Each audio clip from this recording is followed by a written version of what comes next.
So what motivated us to do this study is that we know that kids who have sex at an early age are more at risk for negative outcomes for health, in terms of sexually transmitted infections and pregnancy, also for dropping out of school. And about 32% of kids have had sex by 9th grade. So we know that kids are having sex young and that it has negative potential outcomes for them.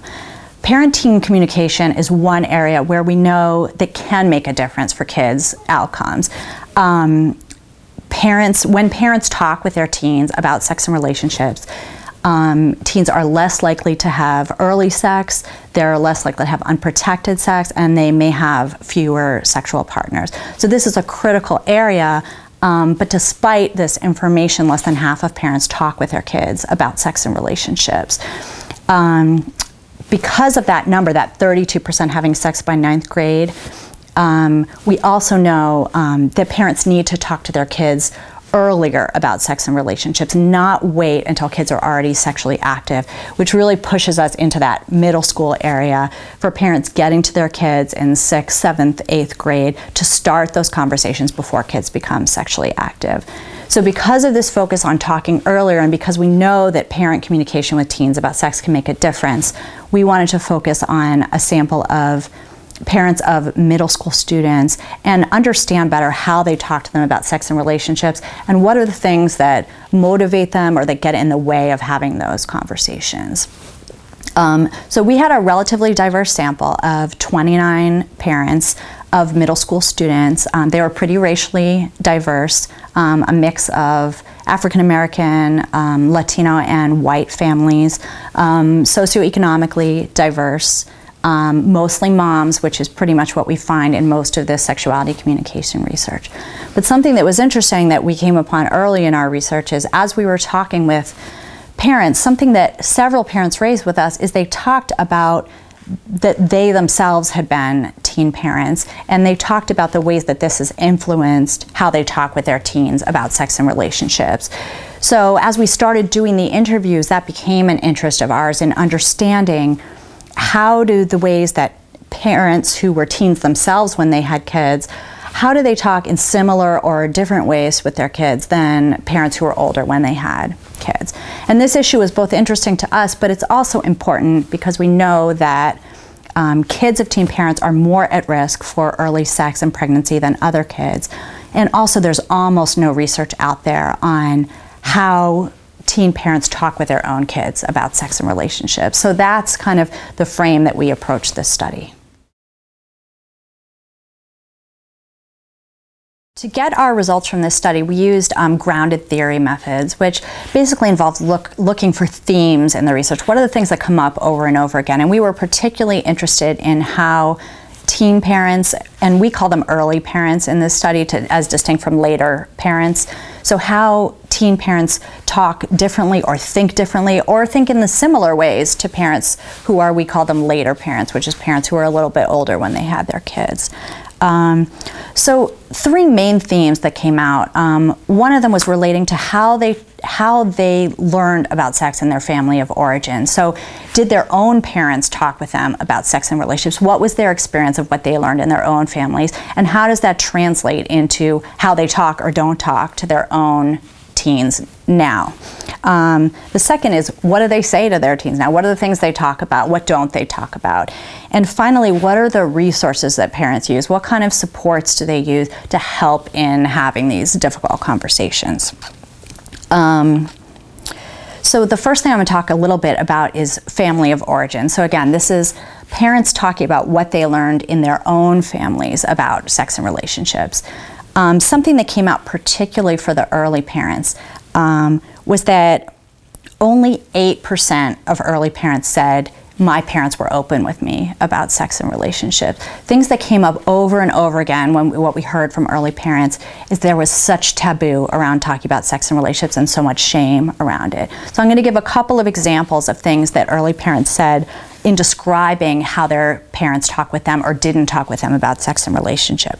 One African American mother said that her mother said, "Why are you asking me about that? That's not for kids. Don't ask me that." Another African American parent said, her mom said, "Don't have sex. Don't. It wasn't don't because or don't, this is why you shouldn't. It was just don't. So finally, a Puerto Rican mom said that she tells her own son, like, if my mom was the same way I am with you, I tell him I don't think I ever would have gotten pregnant at age 18 because I would have known the things now that he knows at his age that I didn't know when I was 18.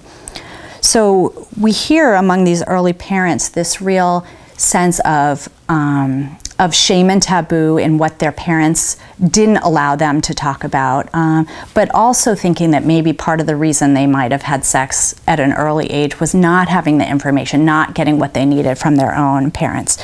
Now, we got some of these same kinds of responses from the later parents, but we also got a group of later parents. About 50% of them said they had pretty open and honest relationships in talking about sex with their own parents. So, for example, one African-American mom said, "My mother just talked to me about everything, and she did it in a way where I was extremely comfortable. I wasn't embarrassed." So a much larger number of these later parents had more open and honest communication about sex and relationships than the early parents. Almost the same numbers came out in terms of similar to how people talked about their own experiences. They said they wanted to really, all the parents who said that their parents didn't talk to them said they wanted to do something different with their own kids. So they really wanted to bring the open, honest communication in even when it wasn't there in their own families. So one early parent said, "I don't want to sound stupid in front of the kid, but I'll support him on it. Like, at least try, you know? Because like I said, I don't know it all, but you know, I will sit down with my son. Instead of saying, get out of here, I don't have time for this. Like, okay, let's try to figure it out together." That was a Cape Verdean mom. So there's not necessarily a comfort with that communication, but a commitment that we heard, particularly from these early parents, saying, "I feel weird about this, but I'm gonna make it happen because I think it's really important, and maybe I didn't get that in my own experiences growing up, but I want, in this case, my son to have that experience." Another thing that came up a lot for early parents is how often they talked with their kids about being a teen parent and about not wanting their own kids to take that same path. This came up with later parents as well, but much more frequently with the early parents. And a lot of what came up is they talked, this was my own experience. I want you to learn from what my mistakes were. I want you to do things differently. So I'm going to give a couple of examples. This is from a Puerto Rican mom. She said, "I was a young parent, so like I said to my kids, it's not that you can't do anything if you become a young parent. It just makes it harder. So I'd like that opportunity for you guys." A Dominican mom said, "I tell my daughter, you know, take me as an example. She don't want that, and I could be doing better, so she should wait." So there's this sense of bringing in their own experiences and sort of using them as a cautionary tale and saying, I want you to have a different experience. I want you to have some opportunities or maybe have things a little bit easier than I did. There's a final piece I want to talk about, which also was a difference that was pretty striking between early parents and later parents, which is the role of extended family. We were very surprised to see 85% of the early parents we talked to talked about ways that they brought in extended family members as supports for their own sexuality communication with their teens. So they would say, you know, if I can't have that conversation, maybe Uncle Bob can help with that conversation, or there might be someone else who can be a resource to me and to my son or daughter to help me with that process. So one example, a Black and West Indian mom said, "My sister is just pretty open. She's been here since day one, and my children trust her. They've seen her make mistakes. We all make mistakes, like in relationships and stuff, so they feel pretty comfortable asking her some questions." So for these early parents in particular, they were not having these conversations at home when they were growing up. So there was a real push to do things differently, to bring in communication, to take out some of the shame and the taboo that they grew up with as kids. There was also a real push to bring in their own experiences and talk with teens about this is what happened to me growing up, and use that in a way that would support their making choices that they saw were healthier and would help them have better lives for their own teens. And finally, they talked a lot about pulling in resources, particularly from extended family, and how they could draw from that larger community to support their sexuality communication with their kids. So thinking about what are some practical implications of this work, there are a few settings that have opportunities to bring prevention and intervention in this area. One obvious one is sex education programs, particularly as more programs are starting to reach out to parents and families. There's some opportunities to bring in teen parents and to bring supports in that direction. Also, pediatricians, other healthcare providers are another way where there's sometimes an opportunity to support family communication about sex and relationships. And finally, programs that target early parents specifically. We know there are a lot of programs around prevention of early parenthood, and then there are programs that support early parents when they have infants and toddlers in those first really difficult stages. But if you think about the development and the process of raising a child, there are very different needs and resources at different stages. And to my knowledge, there are not a lot of programs out there that really work with teen parents when their own adolescents are teens to support how do you integrate your own experiences? How do you think about what you went through as an adolescent, what it was like for you to raise a child as a teenager, and what do you want for your teenager, and what's developmentally appropriate to talk about of your own experiences? Are there things that aren't appropriate to say to a middle school student, and how do you manage that, and how do you draw on resources in your family and in your community to support that? On a related note, thinking about the content of those supports, very similar, really thinking about is using those your own experiences, is it helpful for your adolescent? How do you gear it so it's about the health and support of the adolescent and not about your own needs to process or think about that experience? And really, what are those resources in your family and community? Well, one thing that's important is that we just don't know a lot about how early parents talk with their teens about sex and relationships. We have some very preliminary information from our study, which is useful, but I think it's also important to put it in context, which is this is a very highly motivated and engaged sample of parents who are exceptionally able and committed to having these conversations with their adolescents.